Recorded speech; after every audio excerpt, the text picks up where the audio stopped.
साथियों नमस्कार। बहुत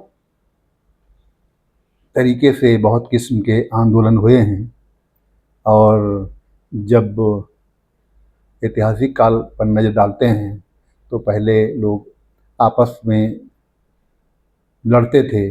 उसका परिणाम ये हुआ कि हमारा देश गुलाम हो गया।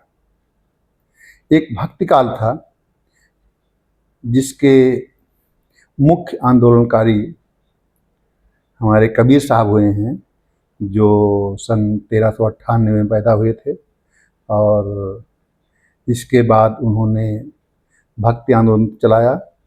निर्गुण शाखा के महान कवि कबीर साहब पाखंड के विरोधी थे और उनका जो मुख्य धर्म था, सभी महान लोगों ने अपने अपने धर्म चलाए हैं। कबीर साहब का भी एक धर्म था जिसको कहते थे मानव धर्म।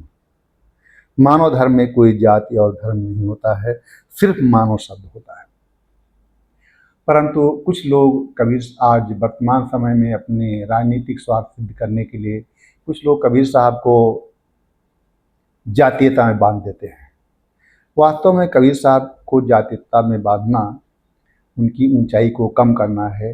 वो किसी एक जाति और धर्म के नहीं थे। कबीर साहब हम सभी के थे, हमारे और हम सभी के थे।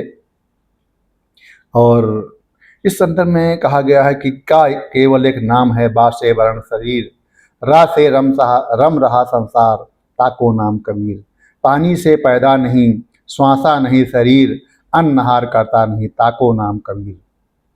धर्म संप्रदायों के कटुता को कौन प्रेम से धोता, धर्म संप्रदायों की कटुता को कौन प्रेम से धोता।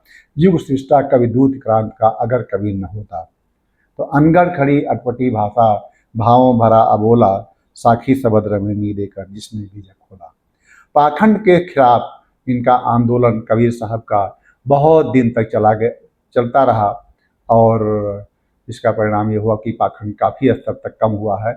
नहीं तो लोग पाखंडवाद और धर्मवाद विभिन्न टाइप की विभिन्न प्रकार की कुरीतियाँ समाज में जो व्याप्त थी, उन संदर्भ में कबीर साहब ने सभी धर्म के लोगों को, हिंदू मुस्लिम सभी को समझाने की कोशिश की है।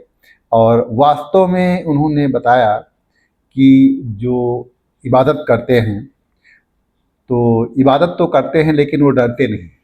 कहते हैं शाह चोर और कसाई तीनों इबादत करते हैं, शाह चोर और कसाई तीनों इबादत करते हैं। ईश्वर से नहीं डरते, सिर्फ थाना से डरते हैं। ईश्वर से नहीं डरते, सिर्फ थाना से डरते हैं। और ये कहा कि अगर असली में जो कबीर साहब की वाणी है, उस वाणी को हमने संकलित करके और उनके विचारों के आधार पर हमने कविता बनाई है। और जो कबीर साहब के विचार थे, न घरों में ताले होते, न अदालत की ज़रूरत होती, न सीबीआई का छापा होता, न हाजिरी रजिस्टर की ज़रूरत होती। क्योंकि भक्त में सुधार नहीं होता, सिर्फ भक्ति होती है। अनुगामी में व्यापार नहीं होता, सिर्फ परिवर्तन शक्ति होती है। इसलिए अनुगामी बनना चाहिए, भक्त नहीं बनना चाहिए। भक्त मतलब अंधभक्त होता है, उसमें विचार करने की क्षमता बिल्कुल शून्य हो जाती है। वो सिर्फ अच्छाई ही देखता है।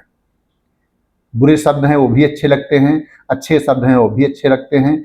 जिनका परिणाम घातक होता है वो भी शब्द अच्छे लगते हैं, और जिनका परिणाम फलदायी होता है वो भी शब्द अच्छे लगते हैं। इसलिए कहा अनुगामी बनो संत कबीर के, अनुगामी बनो संत कबीर के, जीवन सुधर जाएगा, पाखंड की स्याही उतरेगी और चेहरा निखर जाएगा। साथियों, कबीर साहब ने विभिन्न कुरीतियों और बुराइयों का खंडन किया है और पाखंड को खत्म करने के लिए भरसक प्रयास किया है। साथियों, अंत में जय कबीर।